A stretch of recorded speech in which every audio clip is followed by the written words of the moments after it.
Focus tonight, 300,000 complaints every single month about those unwanted phone calls. So what's being done to stop the problem?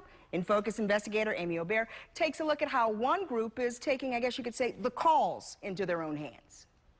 Kelly, the FTC calls it a huge problem, and it's only growing. We first covered the story this spring, and almost immediately after it aired, we had a group reach out to us saying they created an app that has worked to stop some of those annoying phone calls.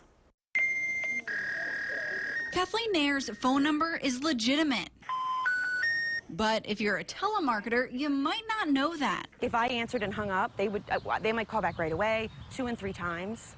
We don't get that anymore. The marketing guru works for Hounds Interactive, a company that created a way that could perhaps put a stop or at least a slowdown to unsolicited calls. You could get 10, 15 calls a week, that this is not a call I want to take. It's something the FTC calls a huge problem. It is the most complained about topic here at the FTC, and which means that consumers are still, despite being on the Do Not Call registry, despite robocalls being almost impossible to make legally, consumers continue to receive lots and lots of these calls. They get around 300,000 complaints every month about unwanted phone calls. If you get an unwanted call, a cold call trying to sell you something, don't interact with the call. Just hang up. Interacting, the FTC says, shows the caller it's an active phone line.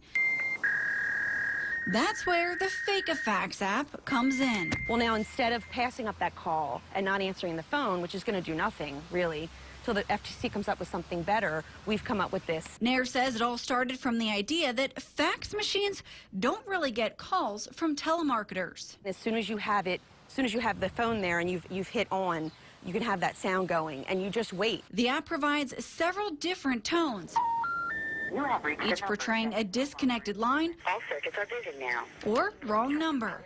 An effort, Nair says, to fool the robocall or telemarketer into thinking it's not a working number. You just lean into it and wait, and you'll hear them disconnect. It's a quick fix to a much larger scale problem. Nair agrees ultimately something needs to be done to stop the robocalls from coming in.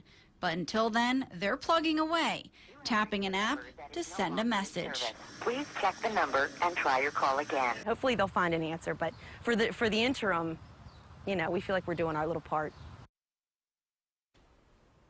The Fake-a-Fax app hit the market about 6 months ago, and the free app has gotten around 10,000 downloads. The FTC says they're encouraging private sector development to come up with ways to block the calls. They held a contest in 2012 to encourage the tech community to jump on board. For more information, head on over to our website. That's at abc2news.com/infocus.